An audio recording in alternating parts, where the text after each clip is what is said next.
proud to stand on this stage in support of Angela also Brooks. I cannot tell you how proud I am.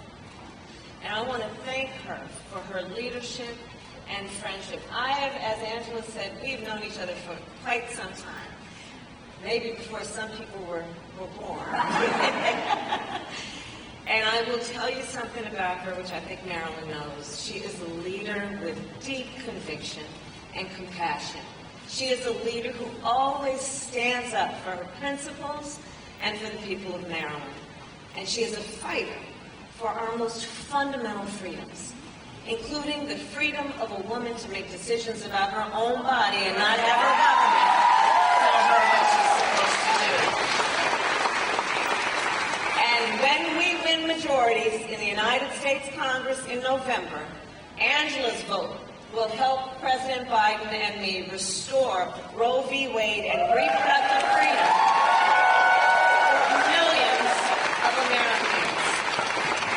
And as she knows, I was so proud to support her when she was state's attorney and to endorse her when she was county executive. And today I then proudly endorse Angela Olsen Brooks for the United States Senate.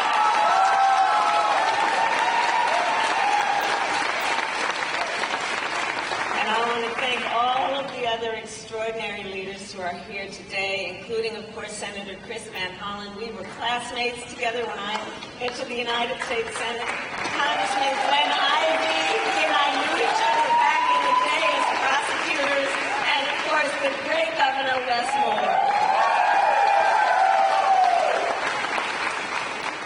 And today, on Gun Violence Awareness Day, a special thank you to all the organizers, the advocates, the leaders who are here, who have fought forever to keep our communities safe. I believe the right to be safe is a civil right. The people of our country have the right to live, work, worship, and learn without fear of violence, including gun violence. And yet, today in America, 1 in 5 people has a family member that was killed by gun violence. 1 in 5. Today, as Angela mentioned, gun violence is the #1 cause of death of the children of America. Think about that. Not a car accident, not cancer, gun violence. Last year, I convened over 15,000 young leaders on my national college tour. And at the stop, every time, I would ask the students, raise your hand if at any point between kindergarten and 12th grade you had to endure an active shooter drill. I'd ask the young people who are here today, raise your hand. I'd ask the older adults in the press to see this.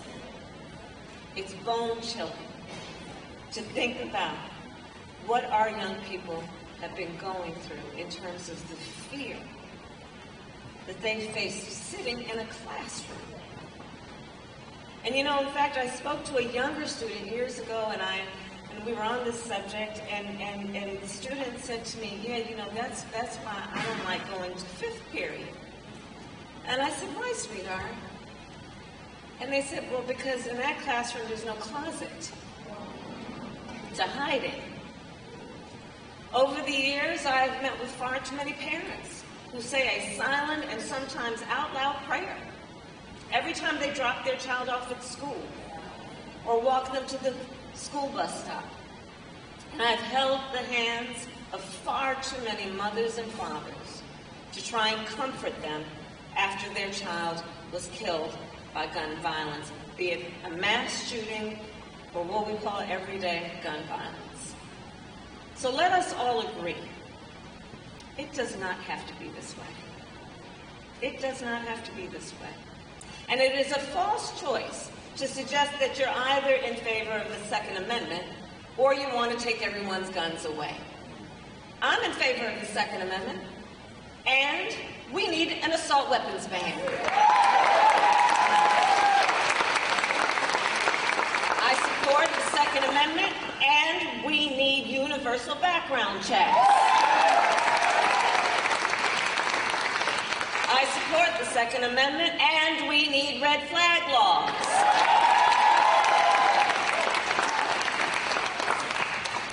In 2020, President Joe Biden and I made a promise that we would finally take on the epidemic of gun violence, and we have. As Vice President, I have the privilege of being with our President when the cameras are on and when the cameras are off, including being with him on a frequent basis in the Oval Office.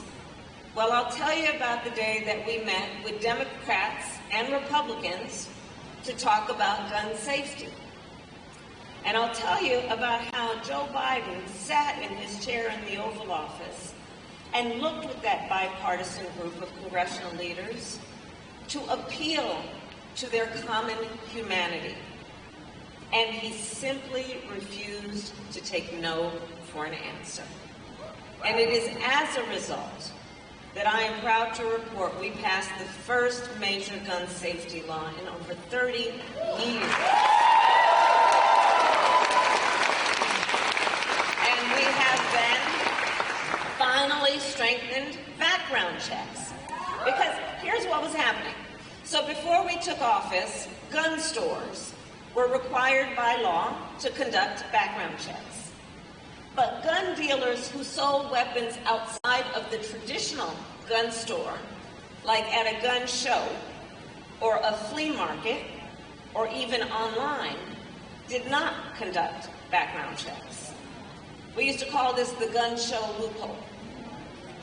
It had been around so long that back in the olden days, in 2007, when I was the elected district attorney of San Francisco, I actually organized a rally in opposition to the gun show loophole. And now, as vice president, I am proud that we have finally closed it.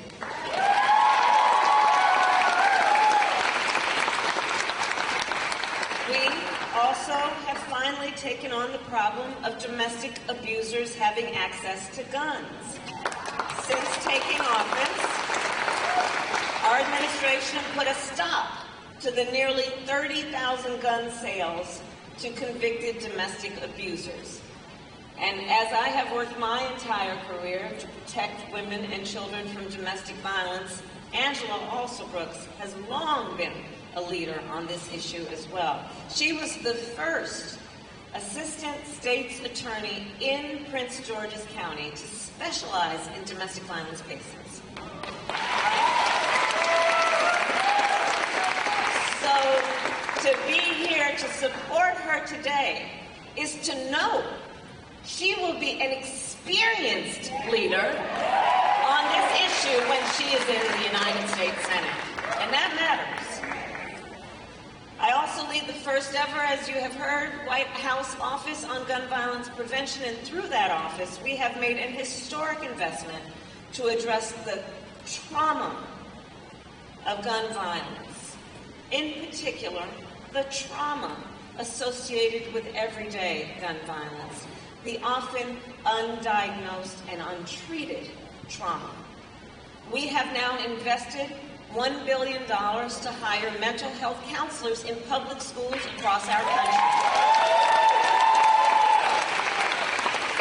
It's the single largest investment in student mental health in our nation's history.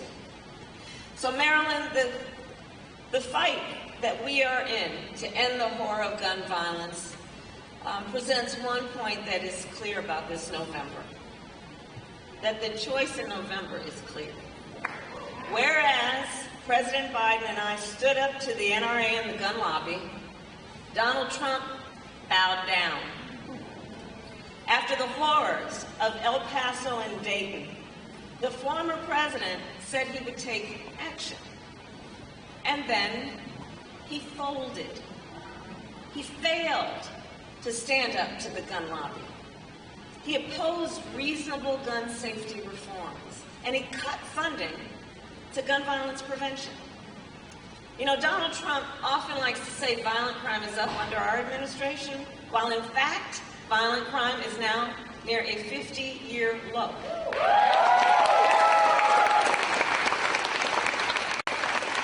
Meanwhile, in part because of his failure to act on gun violence during President Trump's term, America saw the largest increase in the murder rate in modern history. Know that.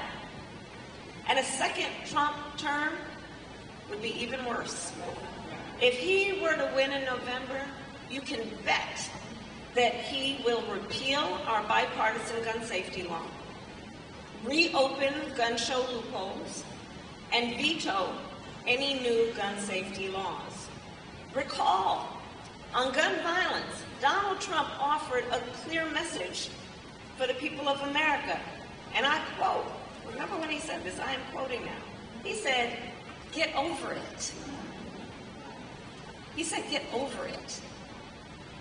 So in this election, we have an opportunity then, Maryland, to send Donald Trump a message back. Woo! Maryland, this November, you have the power to elect leaders who have actually kept our communities safe. You have the power to send Angela Alsobrooks to the United States Senate and help us win back the House as well. And with your voice and your vote, you have the power to re-elect President Biden and me to the White House.